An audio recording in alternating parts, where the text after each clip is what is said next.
Hello दोस्तों, कैसे हैं आप। मैं आपका दीपक सर और आप सभी को अपने YouTube चैनल जीनियस क्लब में फिर से स्वागत करता हूं। आप जिस तरीके से प्यार मेरे वीडियो को दे रहे हैं उस तरीके का प्यार बनाए रखिए। और जैसा कि आप जान रहे हैं कि मैंने पिछले वीडियो में बहुत सारे बेसिक चीज़ों पर बात की थी, आज भी हम उसी सिलसिले को आगे जारी रखेंगे, क्योंकि आप जान रहे हैं कई लोग हमारे विद्यार्थी जो हैं वो SSC GD का एग्ज़ाम दे रहे हैं, CHSL का एग्ज़ाम चल रहा है, UPSI का भी एग्ज़ाम है, इसके बाद आपका SSC का CGL का भी एग्ज़ाम है और बैंकिंग के भी एग्ज़ाम लगे हुए हैं।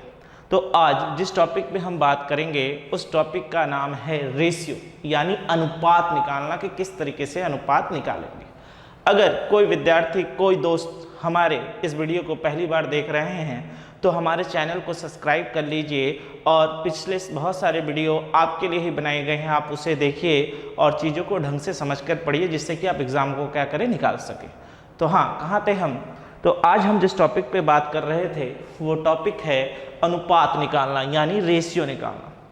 और उससे संबंधित यानी उससे रिलेटेड हम सारे के सारे बात करेंगे और जानेंगे कि किस तरीके से एग्ज़ामों में रेशियो के सवालों को जल्दी से जल्दी बनाया जा सकता है और कितने तरीके से सवाल हो सकते हैं।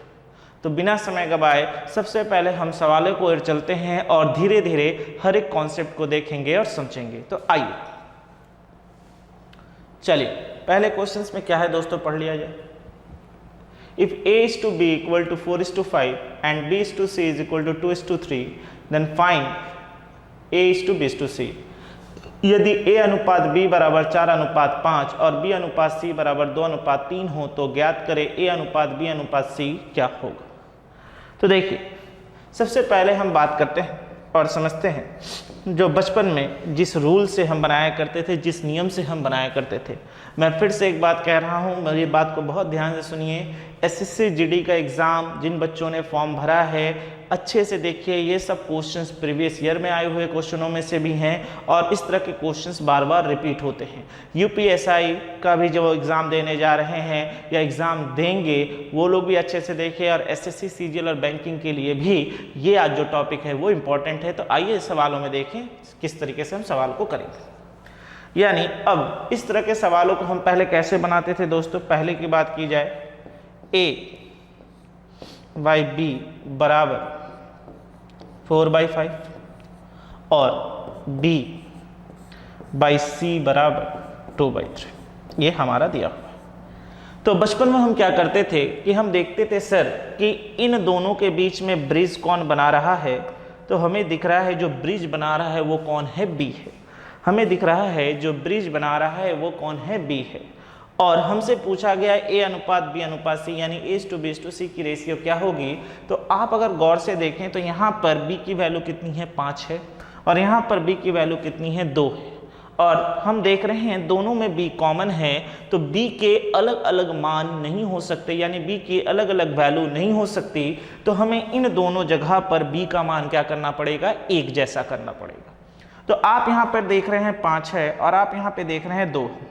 अगर मैं यहाँ पर B को 2 से गुना कर दूँ, अगर मैं यहाँ पे B को 2 से गुना कर दूँ तो आपको यहाँ से क्या मिलेगा, 10 मिलेगा।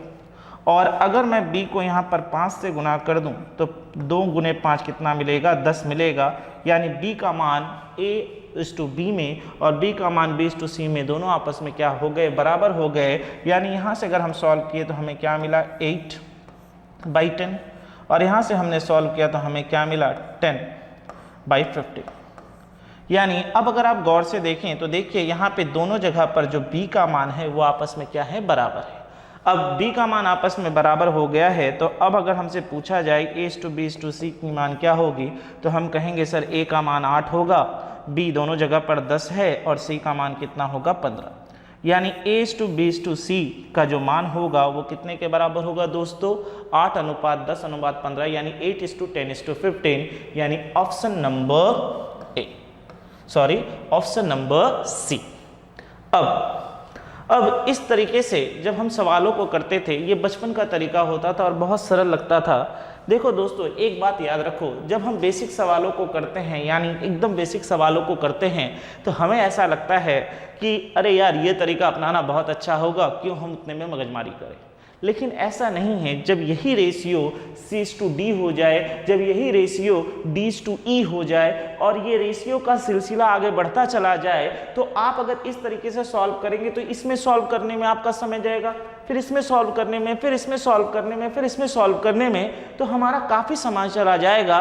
तो अब जो मैं मेथड बता रहा हूँ उस मेथड को बहुत ध्यान से देखिए और समझिए, और आप एग्जामों में यही मेथड यूज करिएगा जिससे कि आप सवालों को बना सके। अगर 2 लेवल पे है तो वेल एंड गुड, इसमें कोई दिक्कत नहीं, यानी A/B, B/C आप बेसिक से बना लीजिए। लेकिन जब C/D हो जाए, D/E हो जाए, यानी अनुपातों का क्रम बढ़ता चला जाए, रेशियो का क्रम बढ़ता चला जाए, तो सबसे बेस्ट तरीका होता है जो मैं अभी आपको बता रहा हूं। देखिए इस सवालों को आप किस तरीके से करेंगे। तो आते हैं मेथड 2, आइए समझा जाए। हमारे सवाल में क्या क्या है दोस्तों, लिख लेते हैं। हमारे सवाल में कहा गया है A के बारे में, हमारे सवाल में कहा गया है B के बारे में, और हमारे सवाल में कहा गया है C के बारे में। चलिए, यानी हमारे सवाल में कहा गया A के बारे में, B के बारे में और C के बारे में, जिसका जो अनुपात है, रेशियो है, हम उसे लिख लेते हैं। A/B की जो वैल्यू है वो कितनी है, 4:5, और B/C की जो वैल्यू है वो कितनी है, 2:3। वो कितनी है, 2:3 हमने लिख ली। यानी हमारे पास A/B की जो वैल्यू थी वो कितनी थी दोस्तों, 4:5, यानी 4:5, और B/C की जो वैल्यू थी वो कितनी थी दोस्तों, 2:3, यानी 2:3 हो गया।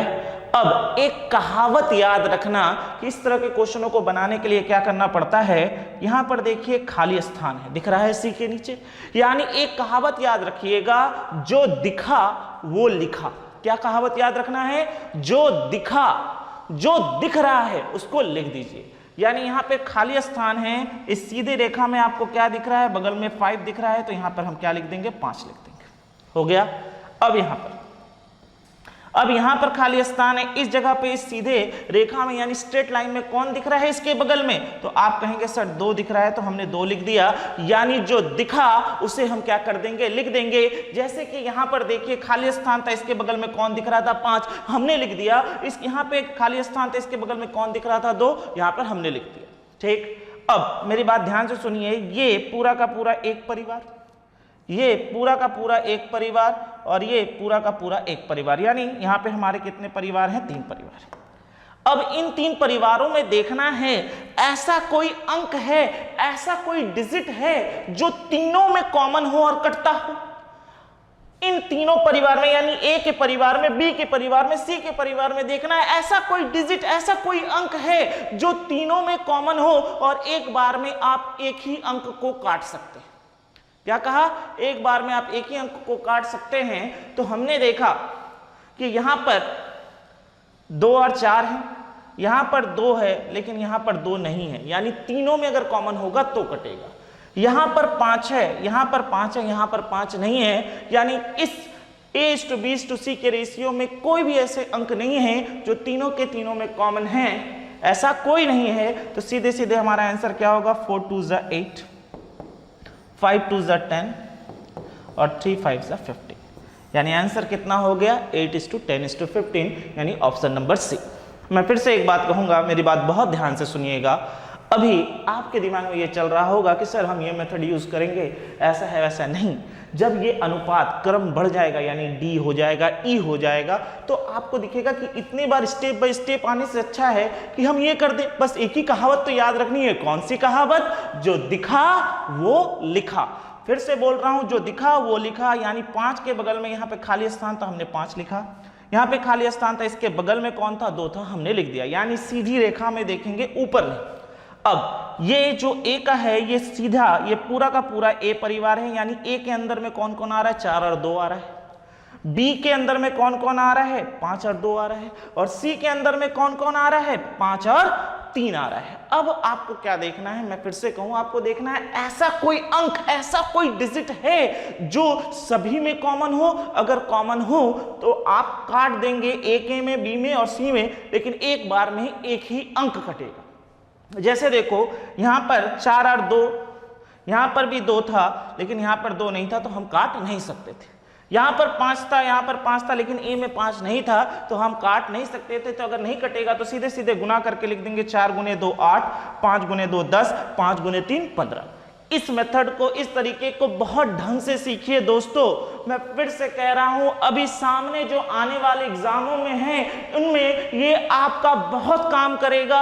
अगर 2 लेवल पे है, मैं फिर से कह रहा हूं, अगर इस तरह के बेसिक सवालों में है तो आप इस मेथड से बनाए ना बनाए फर्क नहीं पड़ता, लेकिन जब अनुपात यानी रेशियो बढ़ेगा तब आप इस मेथड से ही सवाल बनाइएगा, क्योंकि इतना करने जाएंगे तो आपका क्या होगा, टाइम वेस्ट होगा और इसमें आप क्या कर पाएंगे, जल्दी जल्दी सवालों को क्या कर पाएंगे, बना पाएंगे। तो उम्मीद करता हूं यहां तक समझने में, तो उम्मीद करता हूं इस क्वेश्चंस को समझने में आपको कहीं कोई दिक्कत नहीं हुई होगी। तो सिलसिले को बढ़ाते हैं और आराम से धीरे धीरे चीजों को समझते हुए बढ़ते हैं कि अब अगला क्वेश्चन में क्या कहा गया है देखा जाए। आइए अब अगले क्वेश्चन में क्या कहा गया दोस्तों, जैसा कि मैं कह रहा था कि अगर रेशियो का क्रम बढ़ता है यानी अनुपात का क्रम बढ़ता है तो सबसे सरल तरीका कौन सा मेथड है, मेथड 2। तो आइए सवालों को पहले पढ़ लिया जाए और फिर सवालों को सॉल्व किया जाए।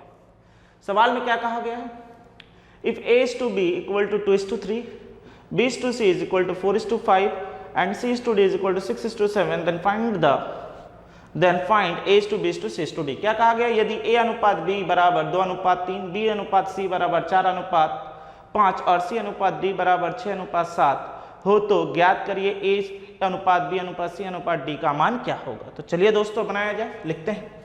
हमने a लिखा, हमने b लिखा, हमने c लिखा और हमने d लिखा। बहुत ध्यान से देखिएगा, बहुत आराम से समझा रहा हूं, इस चीजों को समझिए, जल्दीबाजी नहीं करनी है। एक बार चीजों को पकड़ लो दोस्तों, फिर आपको कहीं परेशानी नहीं होगी। तो चलिए लिख लेते हैं हमारे पास है क्या क्या।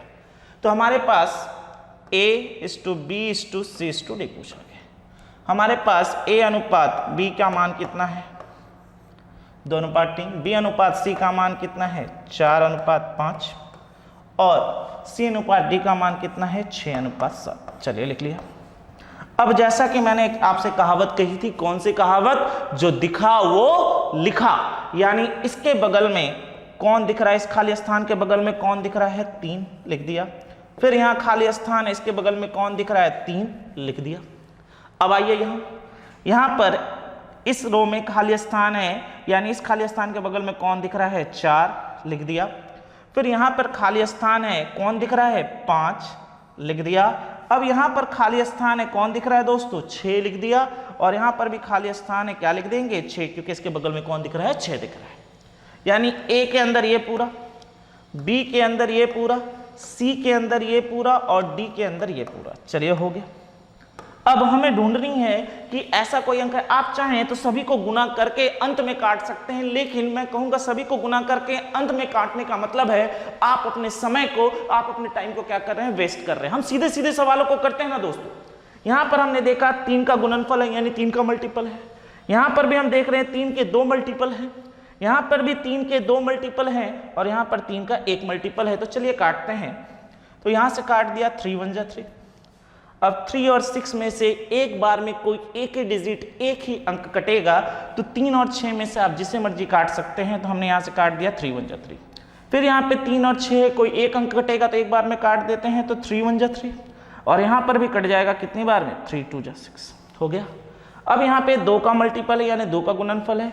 यहाँ पर 2 का गुणनफल है, यहाँ पर 2 का गुणनफल है, लेकिन यहाँ पर 2 का गुणनफल नहीं है, यानी 2 का मल्टीपल अंत में यानी डी में नहीं है, तो हम काट नहीं सकते। और कोई डिजिट है कटने वाला कोई नहीं है, तो चलिए लिख लेते हैं। तो हमने यहाँ से सॉल्व किया तो क्या मिला, 2 4 जा 8 2 जा 16 यानी 16। यहाँ से किया तो 24, यहाँ से किया तो 30 और यहाँ से किया तो 35। यानी हमारे सवाल का आंसर क्या आ गया दोस्तों, 16:24:30:35। 16:24:30:35, यानी हमारे सवाल का जो आंसर होगा, हमारे सवाल का जो आंसर होगा वो क्या होगा, ऑप्शन नंबर ए, यानी 16:24:30:35, यानी 16:24:30:35। मैं फिर से कह रहा हूं, अभी अगर आप इन चीजों को देख रहे होंगे और ढंग से समझ रहे होंगे तो हो सकता है समय लग रहा हो कि यार इतना कुछ करना है, इतना कैलकुलेशंस करना है। लेकिन मैं फिर से एक बात कहता हूं दोस्तों, 1 से 2 बार इसे अभ्यास कर लो, प्रैक्टिस कर लो। इससे बड़े बड़े सवाल का बनाने में आपको मुश्किल से मुश्किल 15 से 20 से 30 सेकंड लगेगा आपके कैलकुलेशंस पे। तो चीजें समझ में आ रही हैं किस तरीके से क्या है नहीं। अब यहां से और क्या क्या क्वेश्चंस पूछे जा सकते हैं उस पर भी हम बात करते हैं। तो ए का अनुपात कितना मिला 16, अनुपात बी कितना 24, सी कितना 30 और डी कितना 35। चलिए अब इसी क्वेश्चनों में यहां से और भी क्वेश्चंस एग्जामों में पूछे जाते हैं और पूछा गया है। क्या क्या क्वेश्चंस पूछा गया है? दूसरा क्वेश्चन हम यहां से ले सकते हैं कि बताइए ए अनुपात सी क्या होगा, देखते जाओ। या फिर यहां से और क्या पूछा जा सकता है, ए अनुपात डी क्या होगा। फिर क्या पूछा जा सकता है, बी अनुपात डी क्या होगा। यानी इस तरह के क्वेश्चंस भी एग्जामों में क्या हो सकते हैं, पूछे जाते हैं। तो अब जो विद्यार्थी, जो मेरे प्यारे दोस्त होते हैं, वो क्या करते हैं, अब लगते हैं ये निकालने, अरे सर हमसे A/C पूछा था, हम पूरा का पूरा निकालने लग गए। हमसे A/D पूछा था सर, हम सबसे पहले पूरा अनुपात निकाले हैं और फिर सवालों को सॉल्व किया। ऐसा कुछ नहीं करना है। अगर एग्जामों में आपसे ए अनुपात बी अनुपात सी अनुपात डी ना पूछे, यानी A/B C/D ना पूछ के कोई एक रेशियो पूछ ले कि A/C क्या होगा या फिर A/D क्या होगा या फिर B/D क्या होगा, उसके बनाने के तरीके क्या हैं, चलिए देख लेते हैं, समझ लेते हैं। हमारे पास सवाल में है क्या क्या, लिखते हैं। हमारे पास सवाल में A/B = 2:3। फिर क्या है सवाल में, B/C = 4:5 और फिर हमारे पास यहाँ पे क्या है, C/D = 6:7। यही दिया हुआ था, देख लिया जाए। A/B = 2:3, B/C = 4:5 और C/D = 6:7। तो मैंने क्या कहा, यहाँ से क्या क्या और एक्स्ट्रा क्वेश्चंस पूछे जा सकते हैं। आपसे पूछा जा सकता है बताइए A/C का वैल्यू क्या होगा, पहला। दूसरा आपसे क्या पूछा जा सकता है, दूसरा हमने किस क्वेश्चंस को लिया था कि आप बताइए A/D की वैल्यू क्या होगी। और तीसरा क्वेश्चन क्या पूछा जा सकता है, तो आपसे पूछा गया है B/D की वैल्यू क्या होगी। देखो हम यहां से भी आंसर्स निकालेंगे जो है, और फिर हम बैक में भी जाकर करेंगे कि किस तरीके से शॉर्टकट से किया जा सकता है। अब जो मेरे प्यारे दोस्त जो इन चीजों को निकालने के बाद इसके आंसर्स देते हैं, वो देखो कितना समय वेस्ट करते हैं। पहले इसको निकालने में उन्होंने 15 से 20 सेकंड 30 सेकंड वेस्ट किया और फिर यहां से ढूंढा, फिर यहां से ढूंढा A/C की वैल्यू क्या होगी। तो A की वैल्यू है 16 और C की वैल्यू कितनी है 30। यानी यहां से हमारे आंसर क्या आएगा 16:30। यानी काट दिया तो दोस्तों क्या मिलेगा 8:15।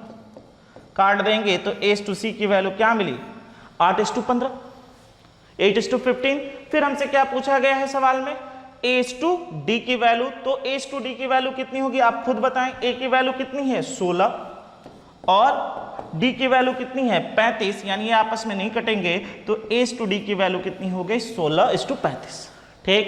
फिर आपसे क्या पूछा गया B/D। तो B की वैल्यू कितनी है 24 और D की वैल्यू कितनी है 35। तो ये आंसर हो गया। यानी एग्जाम में कोई एक सवाल पूछा जा सकता है, लेकिन वो करते क्या हैं, सबसे पहले वो इस रेशियो को निकालते कि A/B C/D। यार हम उतना करने क्यों जाए, अगर मुझे सीधे सीधे खाना खाने को प्लेट में मिल रहा है तो मैं बाजार जाकर चावल दाल खरीदूं, फिर गैस सिलेंडर लेकर आऊं, फिर उसे जलाऊं, फिर खाना बनाऊं, फिर खाऊं, क्या मतलब बनता है। हमसे A/B C/D या A अनुपात B अनुपात C अनुपात D थोड़ी ना पूछा गया है। हमसे पूछा गया भैया बताइए A/C की वैल्यू क्या होगी, हमसे पूछा गया A/D की वैल्यू क्या होगी, हमसे पूछा गया B/D की वैल्यू क्या होगी। तो जो पूछा गया हम सीधे सीधे उस पर बात कर लेते हैं। तो आइए इन आंसरों को देखते हैं क्या आता है नहीं आता है। आइए, तो हमसे सवाल में क्या पूछा गया A/C की वैल्यू क्या होगी। तो देखिए सबसे पहला क्वेश्चन हम यहां से लेते हैं। हमसे पूछा गया A/C। देखिए इसे बनाने का तरीका क्या है, अगर आप देखें तो A आपका प्रथम है और C यहां पर क्या है अंतिम है। यानी A शुरुआत हो रही है और C पर जाकर क्या हो रहा है अंत हो रहा है। यानी A से स्टार्ट हो रहा है और C पर जाकर एंड हो रहा है, यानी खत्म हो रहा है। तो हमें भी उस रेशियो को लेना है जो शुरुआत A से हो और खत्म कहां पे जाकर हो C पर। यानी शुरुआत A से हो रही है और खत्म कहां पर जाकर हो रही है C पर। यानी C से शुरुआत नहीं, C पर क्या होनी चाहिए खत्म, क्योंकि A से शुरुआत हुई है और C पर जाकर क्या हुई है खत्म हुई है। तो हमसे सवाल में पूछा गया था बताइए A/C की वैल्यू क्या होगी। तो हम इसको ऐसे लिखेंगे, देखिए A/B इंटू, अब यहां से लिखा तो क्या मिला B/C। तो A/B की वैल्यू कितनी थी 2/3 और B/C की वैल्यू कितनी थी 4/5। तो देखो हमारा B से B कट गया, यानी A/C इक्वल टू हमें क्या मिल गया, यहां से हमने सॉल्व किया तो 8/15। यानी A/C की वैल्यू हमारे सवाल में कितने के बराबर आ गई दोस्तों 8:15 के बराबर, यानी A/C की वैल्यू हमारे सवाल में कितनी आ गई 8:15, यानी 8:15 के बराबर, जिसका आंसर आप लोगों में से कई दोस्त क्या करते हैं, रेशियो निकालने के बाद निकालते हैं। देखो है पहला आंसर 8:15। चीजें क्लियर हुई। दूसरे क्वेश्चंस में क्या पूछा गया है? दूसरे क्वेश्चंस में पूछा गया है कि बताइए भैया A/D की वैल्यू क्या होगी। तो बनाने का सेम तरीका फिर से अपना लेते हैं। A/D यानी A हमारा स्टार्टिंग और D हमारा एंडिंग, यानी A से शुरुआत होगी और D पर जाकर अंत होगा। A की शुरुआत यहां पर और D का अंत यहां पर। C/D के अंत में D है, तो चलिए बैठा लेते हैं। तो हमें यहां से क्या मिलेगा, चलिए बैठा लें। हमें यहां से मिलेगा A/B इंटू फिर क्या आएगा दोस्तों B/C और फिर क्या आएगा दोस्तों C/D। तो यहां से हमने किया तो हमें यहां से क्या क्या मिलेगा दोस्तों, चलिए लिख लेते हैं 2/3 इंटू 4/5 इंटू 6/7। तो चलिए दोस्तों कट रहा है तो काट लिया जाए। 3 से अगर हम इसे काट दें तो कितने बार में चला जाएगा, आप खुद बताइए, 2 बार में। और यहाँ से B से B कट गया और यहाँ से C से C कट गया, यानी हमें क्या मिल गया A/D इज इक्वल टू कितनी आ रही है वैल्यू, तो आप देखेंगे 16/35। यानी हमसे सवाल में क्या पूछा गया था कि A अनुपात D की वैल्यू क्या होगी, तो हमारा आंसर कितना होगा 16:35, यानी 16:35। और ये हमारा आगे आंसर जो कि आपने इस अनुपात को निकालने के बाद कई लोग करते हैं। देखिए सेम आंसर है। यानी आप एक चीज समझ पा रहे हो कि आप एग्जामों में कितना टाइम वेस्ट करते हो अगर आपको सही तरीका और सही अप्रोच नहीं मालूम।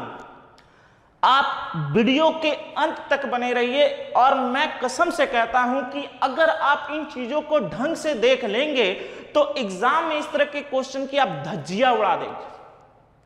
अब आते हैं हम अपने अंतिम क्वेश्चन में, क्या पूछा गया था B/D जिसकी वैल्यू कितनी है 24:35 यानी 24:35। तो आइए B/D निकाला जाए।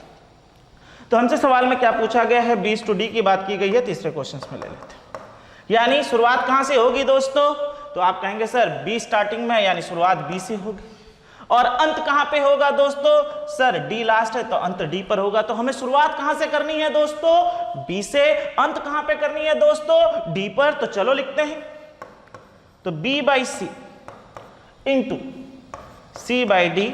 तो B की वैल्यू कितनी थी बाबू 4/5 और C/D की वैल्यू कितनी थी 6/7। यानी यहां से आपने सॉल्व किया तो ये कैंसिल, यानी B/D इज इक्वल टू कितना आ गया 24/35, यानी B/D की जो वैल्यू होगी वो कितने के बराबर होगी 24:35 के बराबर होगी, यानी 24:35। तो अब समझ में आ रहा है कि आप जब सही अप्रोच नहीं पढ़ते हो, बहुत सारे चैनल हैं, मैं किसी को क्रिटिसाइज नहीं कर रहा, मैं किसी को कुछ नहीं कह रहा, लेकिन आपको सही अप्रोच इस वीडियो में ही मिलेगा। मैं ये आप इस बात की गारंटी दे सकता हूं।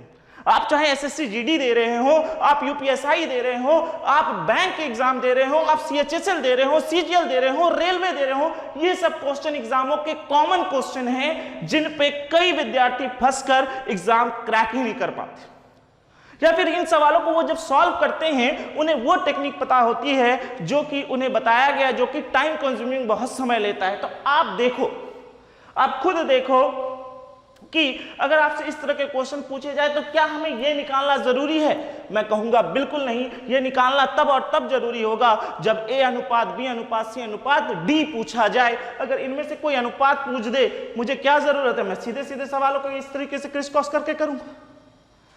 तो चीजें क्लियर हो रही है दोस्तों कि किस तरीके से सवालों को एग्जामों में करना है, क्या अप्रोच होना चाहिए।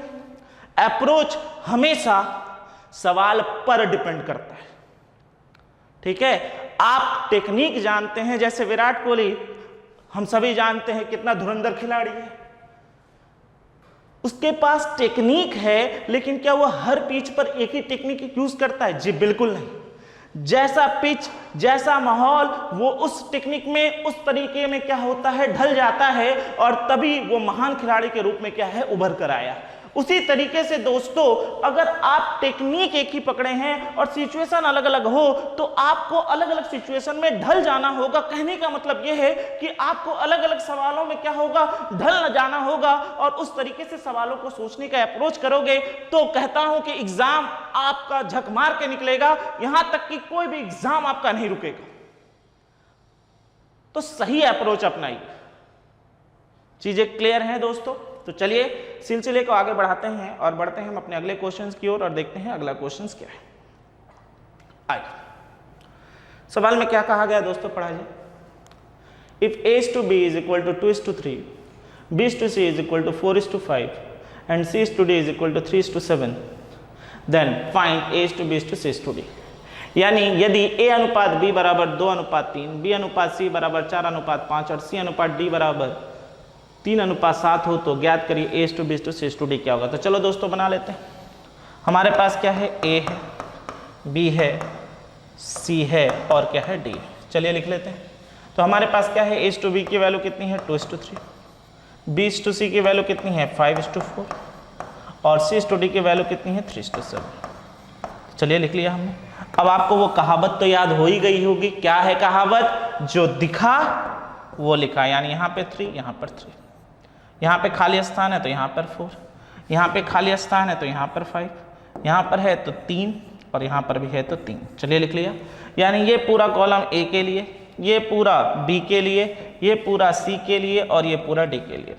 अब मैं फिर से कह रहा हूँ, कई लोग क्या करते हैं, इसको गुना करने के बाद जो अंत में आता है फिर काटते हैं। ऐसा मत करिए। ऐसे करने से आपका 5 से 10 सेकंड अधिक लग सकता है और मैं चाहता आप वो भी बचा लो। मैं बार बार समय पे महत्व इसलिए देता हूँ क्योंकि कंप्यूटर बेस्ड टेस्ट है। जब आपका 5-5 सेकंड जाएगा ना, ऐसा लगता है कि दिल की कोई धड़कन मांग लिया। तो अगर आप एक एक सवालों में 5-5 सेकंड अगर बचा लेते हो दोस्तों, 4 सवाल में अगर 5 सेकंड बच गए यानी 20 सेकंड, तो एक क्वेश्चन और हो जाएगा और एग्जाम 1 नंबर से ही किसी का रुक जाता है, किसी का क्रैक हो जाता है। तो आइए सवालों में देखें, ऐसा कोई है जिसमें कट रहा हो। यहाँ देखिए 3 का गुणनफल है, यहाँ पे 2 बार 3 का गुणनफल है, यहाँ भी 2 बार 3 का गुणनफल है, यहाँ पर 1 बार 3 का गुणनफल है। तो चलिए काट लेते हैं। ये 3 कट गया, दोनों में से कोई एक कटेगा। एक बार में एक ही अंक, फिर से कह रहा हूँ, एक बार में एक ही अंक कटेंगे।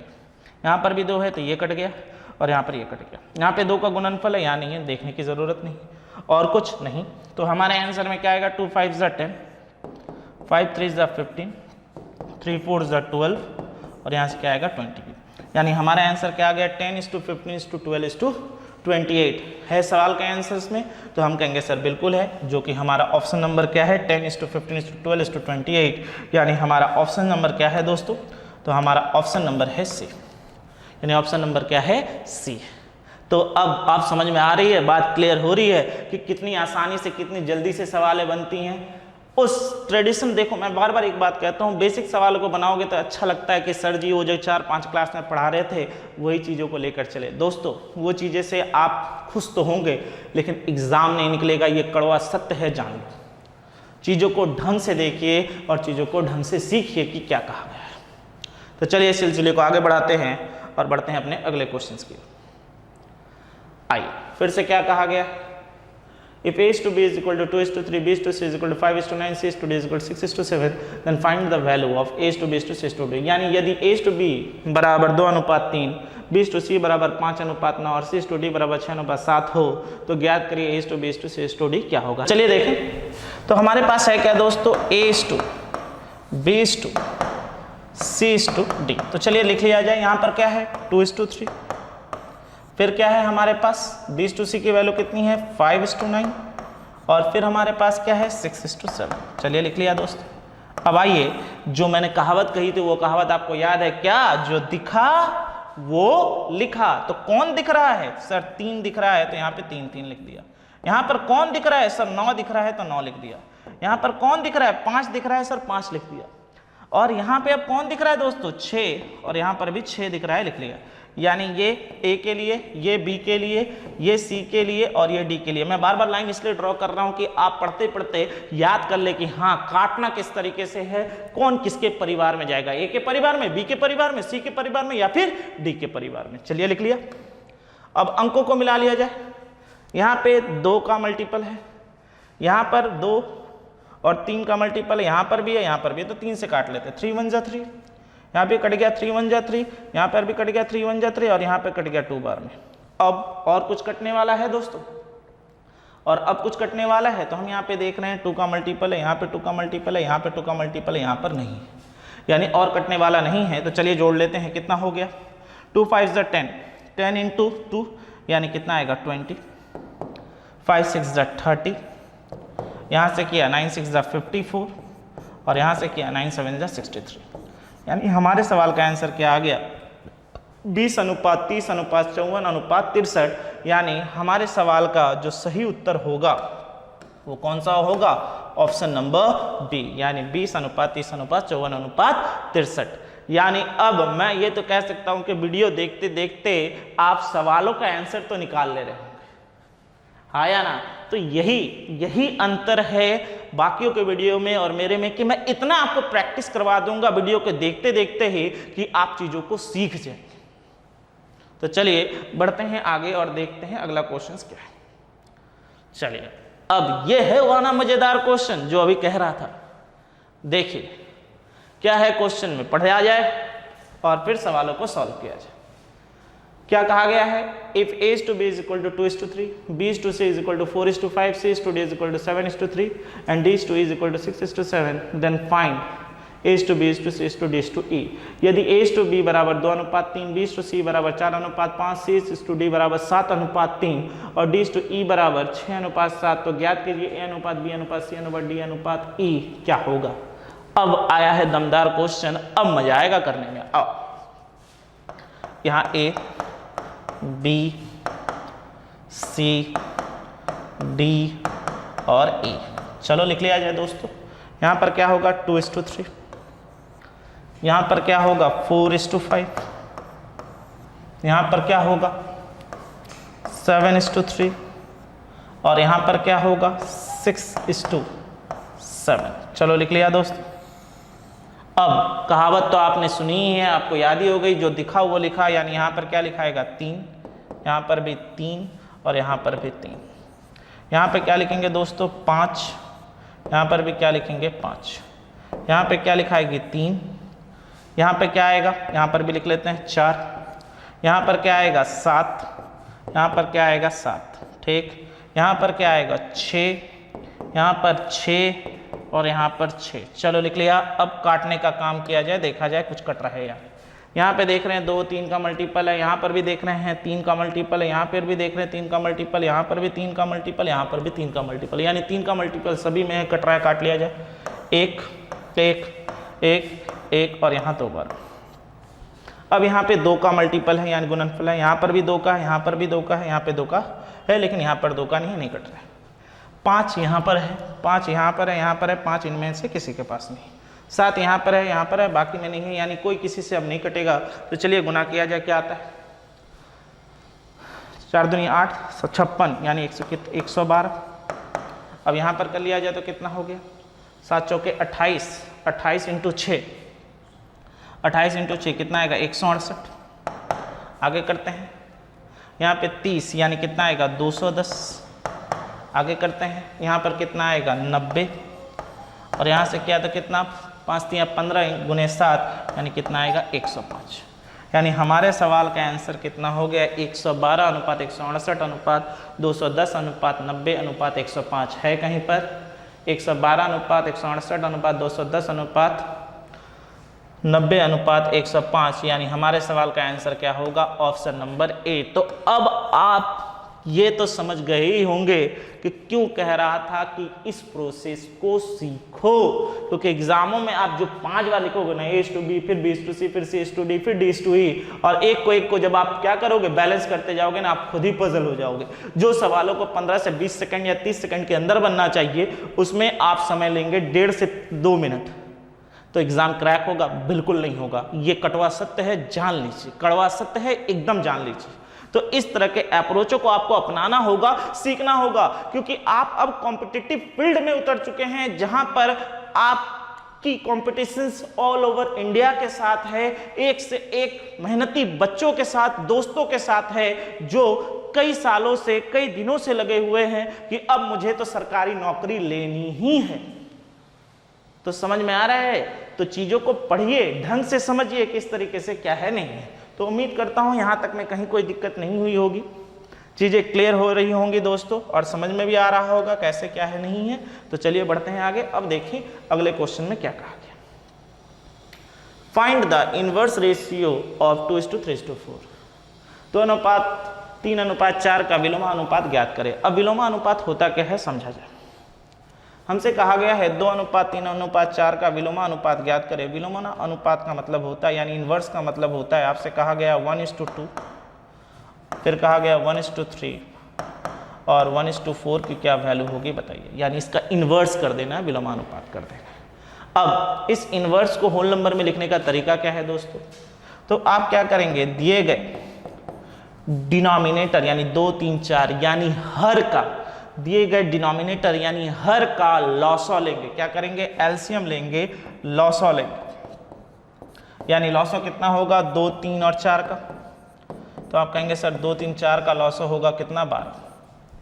ठीक, और अब जो लॉसो यानी एलसीएम आया है, अब इस रेशियो में क्या कर दीजिए, उससे मल्टीप्लाई कर दीजिए इंटू 12 इस टू 1/3 इंटू 12 इस टू 1/4 इंटू 12। तो हमारे सवाल का आंसर कितना आ गया दोस्तों, 6:4:3। यानी सवाल का आंसर जो आ गया यानी 2:3:4 का विलोमानुपात या इन्वर्स रेशियो क्या होगा, 6:4:3 यानी 6:4:3। यानी हमारा ऑप्शन नंबर डी, यानी हमारा क्या होगा, ऑप्शन नंबर डी। तो चीज़ें क्लियर हैं, समझ में आ रही हैं किस तरीके से क्या है नहीं है। तो चलिए सिलसिले को आगे बढ़ाएं, बढ़े अगले क्वेश्चंस की। Find the inverse ratio of 12:15:20 यानी 12:15:20 का विलोमानुपात ज्ञात करते। तो चलिए दोस्तों बना लेते हैं। यानी यहाँ पे क्या लिखेंगे, 1/12, फिर क्या लिखेंगे 1/15 और फिर क्या लिखेंगे 1/20। ठीक, लिख लिया। अब नीचे हर का यानी डिनोमिनेटर का हम क्या लेंगे, एलसीएम लेंगे। यानी कितने का एलसीएम लेना है दोस्तों, 12, 15 और 20 का। तो लॉसो लोगे तो कितना आएगा, 60। यानी 12, 15 और 20 का एलसीएम यानी लॉसो कितना आया, 60। अब जो भी लॉसो आया है दिए गए अनुपात में गुना कर देते हैं, तो गुने 60, 1/15 गुने 60 और यहाँ पर किया तो 1/20 गुने 60। यानी यहाँ से सॉल्व किया तो क्या मिला दोस्तों, यहाँ से काट दीजिए कितनी बार में, 5, यहाँ से काट दीजिए कितनी बार में, 4 और यहाँ से काट दीजिए कितनी बार में, 3। यानी हमारे सवाल का जो आंसर आ रहा है वो कितना आ रहा है, 5:4:3 यानी 5:4:3 यानी 5:4:3 यानी ऑप्शन नंबर क्या होगा, सी होगा। तो आज आप कह सकते हैं कि आपने अनुपात निकालना सीख लिया है और आज हम अपना वीडियो यहीं पर अंत करेंगे। इस सिलसिले को हम अपने अगले वीडियो में बनाएंगे जहां पर आपने आज जो सीखा वो अनुपात निकालना सीखा। अब इसी अनुपात को लेते हुए हम अपने अगले वीडियो में शब्दों के प्रॉब्लम्स पे आएंगे, यानी अर्थमेटिकल प्रॉब्लम पे आएंगे कि किस तरीके से अनुपात से क्या क्या क्वेश्चंस पूछे जा सकते हैं।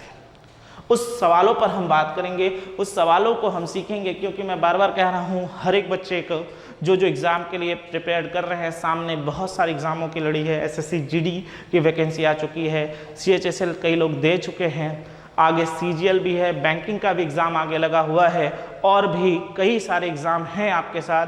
तो चीज़ों को समझिए, जैसा कि ये आप जान रहे हो रेशियो एंड प्रोपोर्शन का ही चैप्टर है, अनुपात समानुपात का, जिसका हम कुछ पोर्शंस आपके लिए लेकर आए हैं, जहाँ पे हमने अनुपात के बारे में जाना कि किस तरीके से अनुपात निकलता है। अब इसी चीज़ों को लेकर किस तरीके से शब्दों के सवालों को हम करेंगे, यानी अर्थमेटिकल प्रॉब्लम हम सॉल्व करेंगे कि किस तरीके से ये रेशियो जब तक आप निकालना ना जाने आप उस तरह के सवालों को सॉल्व नहीं कर सकते, जो कि मैं अपने अगले वीडियो में आपके लिए लेकर आ रहा हूँ। सिलसिला क्रमशः इसी तरीके से जारी रहेगा, जहाँ पर आप एक से दूसरे को क्या करेंगे, लिंक करके पढ़ेंगे। और मेरी बात ध्यान से समझिए, इन चीज़ों को बहुत ढंग से देखिए।